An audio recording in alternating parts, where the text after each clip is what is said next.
اور یہ جب افغان جہاد لڑی گئی تو جو افغان جہاد تھی وہ قبائلی علاقے سے لڑی گئی. یہ جو سارا بارڈر تھا افغانستان سے مجاہدین ادھر سے جاتے تھے. تو جو قبائلی علاقے کے لوگ تھے انہوں نے یا ڈائریکٹلی شرکت کی جہاد میں یا انہوں نے مدد کی مجاہدین کی.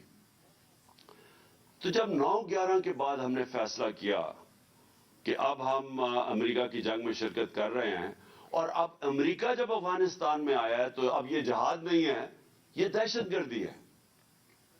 تو جب یہ ہم نے 180 ڈگریز کے اوپر یو ٹرن لی تو نہ وہ جو مجاہدین تھے جن کو ہم نے ٹرین کیا تھا جہاد کے لیے, نہ وہ گروپس نے ہماری بات مانی. انہوں نے یہ سمجھا کہ جہاد ہے, دہشت گردی نہیں ہے. اور خاص طور پہ جو قبائلی علاقے کے میں لوگ رہتے تھے ادھر بھی بڑا ایک ریزسٹنس ہے اس چیز کے اوپر. اور ان میں سے پھر آخر میں جب ہم نے اپنی فوج بھیجی اور پھر جب تورا بورا کے بعد کئی القاعدہ کے بھی وہاں آ گئے تو ان لوگوں ان میں سے بن گئی جو پاکستان میں جن کو ہم کہتے تھے T T P, Pakistani Taliban. یہ اس ریاکشن میں بنے تھے اور انہوں نے جو پاکستان کے خلاف پھر جہاد اناؤنس کی تو انہوں نے یہ کہا کہ پاکستان کولیبریٹرز ہیں, ہم اس لیے ہمارے پر جہاد ہے کیونکہ ہم امریکہ کی مدد کر رہے ہیں. تو میرا جو سارا تھیسس تھا, اور آپ میری سٹیٹمنٹس اٹھا کے پڑھ لیں, میں ایک ہی چیز کہتا رہا کہ دیکھیں اگر ہم نیوٹرل رہتے تو ہمارے اوپر یہ واردات نہیں ہونی تھی.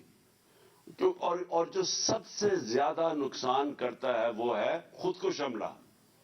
جتنی بھی امریکنز کی افغانستان میں اور پاکستان کے اندر جو ہمیں سب سے زیادہ نقصان ہوا وہ خود کش حملوں نے کیا تھا.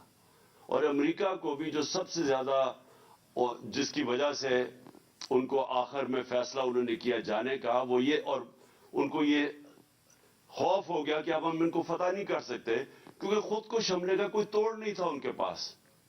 اور وہ اندر چلے جاتے افغان فوج کے اندر, وہ طالبان پینیٹریٹ کر کے خود کش حملے اندر جا کے کرتے تھے. تو وہ ایک ایسا سیناریو آ گیا کہ انہوں نے ان کے پاس کوئی ویپن نہیں تھی اس کے اگینسٹ. تو ہمارے خلاف خود کش حملے اس لیے ہوئے کیونکہ ان کا نیریٹو یہ آ گیا کہ پاکستان کیونکہ امریکہ کی حمایت کر رہا ہے اس لیے ان کے اوپر بھی اگر ہم خود کش حملے کریں گے تو یہ بھی جہاد ہے.